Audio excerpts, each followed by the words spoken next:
Today, I'm going to continue talking about the media, self-image, body image, and self-esteem, and how the media really skews what femininity, masculinity, females, males, what beauty is, what value is, and how these things are all around us, whether it's on TV screen, whether it's on our cell phones that we all love, whether it's on Instagram, Snapchat, um, marketing, TV commercials, trying to sell us goods or products, all these implicit messages that get into our brains that maybe we don't connect the dots to, but settle into our brains. And then when we start thinking about what is beauty, what is it to be a male, what is it to be a female, what is it to be masculine, what is it to be feminine, and how these messages come in to our minds, and then inevitably for 99.9% of us we can't live up to those standards because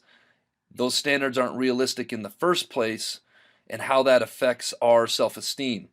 I talk all the time, middle school students, it's a tough time in your life, going through puberty, um, socially trying to connect, maybe becoming romantically interested in other people. You start becoming more aware of yourself, how you're different from other people. As human beings, we're all very insecure, myself included, your teachers included, your parents included. And these media messages that we get do not help our self-esteem at all. So, talked about females and femininity last week. This week I'm going to focus more on males and these messages that we get from being male, of what it is to be a male, or how you need to be or should be to be a male. And so let's get rocking and rolling on that. The message I want everyone to get is just be the best version of yourself you can be. There's only so many things we can control in life. Each and every one of you are beautiful in your own way. Each and every one of you are awesome in your own way.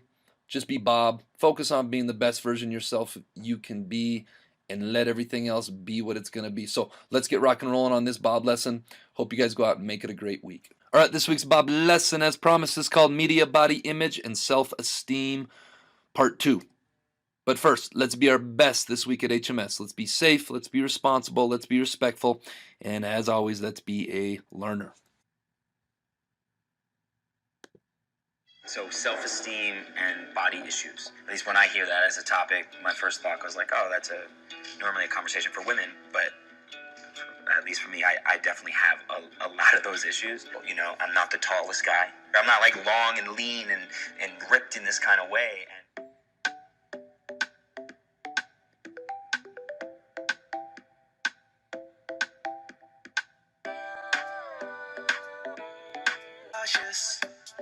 I obviously don't fit that mold, and I never have. I see pictures of like male models on Instagram, like I could be doing better. Sometimes I feel like, oh my God, I feel so good. And then sometimes I feel like I don't even want to come out from under the covers. People tell me not to lose my self-control. People tell me to be flawless. People tell me not to let myself evolve. And I think I don't really get it.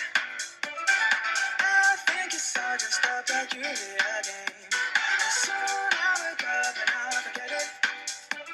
And everyone will know me by a different name. Oh, the media. Oh gosh. How does the media define our bodies? I think it sucks that the media defines our bodies, because it doesn't give us a whole lot of room for us to be ourselves and be comfortable in who we are. It's taken me, and I still struggle with it to this day. I'm 30 years old, and I struggle with it every single day. I think the media has kind of fueled the emphasis of us looking a certain way. I think before it was about your swagger and your confidence. Right. Now it's becoming more physical. I want it to be stronger. I want it to be everything for you. Oh, hey, I think you know everybody here. Wait, really, can't you? Oh, no, don't worry. Just keep your hands and feet away from his mouth. Don't you have any respect for yourself? This is absolutely gross. That boy is a P.I.G. pig. If I could be stronger, would you believe?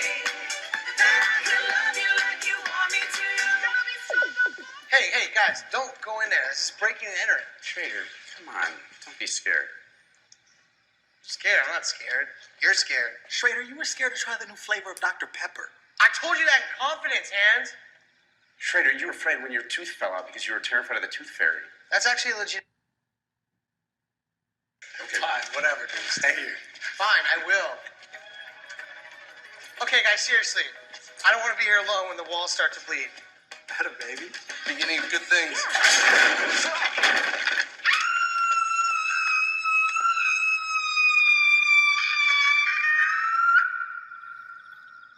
Schrader, what the hell was that? This is embarrassing. Are you kidding? It'd be really cool if you guys wouldn't tell people I scream like that.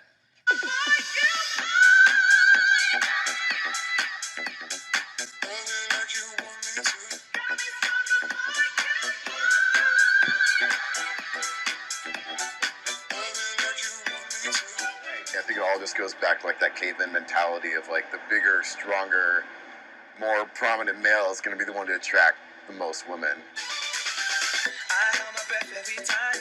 I try to keep myself dry, but did I ask too much?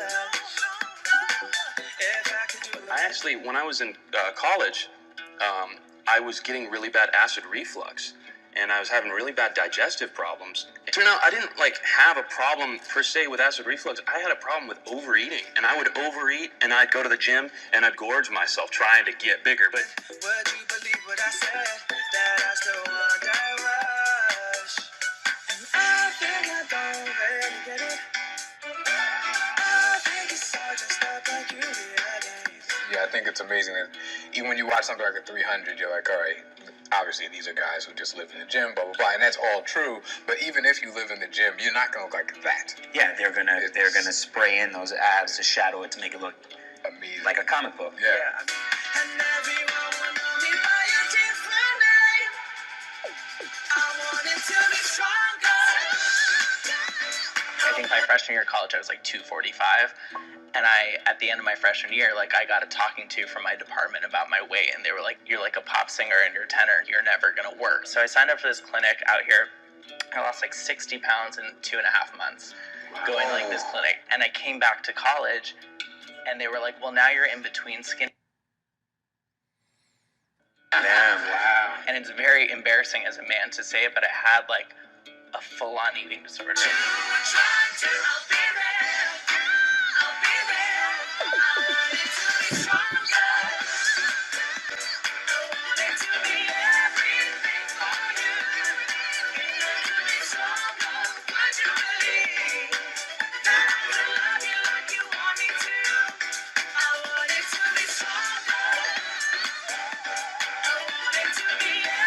We need to be willing to broaden the definition of what handsome and sexy means. What my body should look like and what your body should look like are completely different things. I don't know that there is a perfect what a male body should look like, because I've seen beautiful male and female bodies in all different shapes and sizes.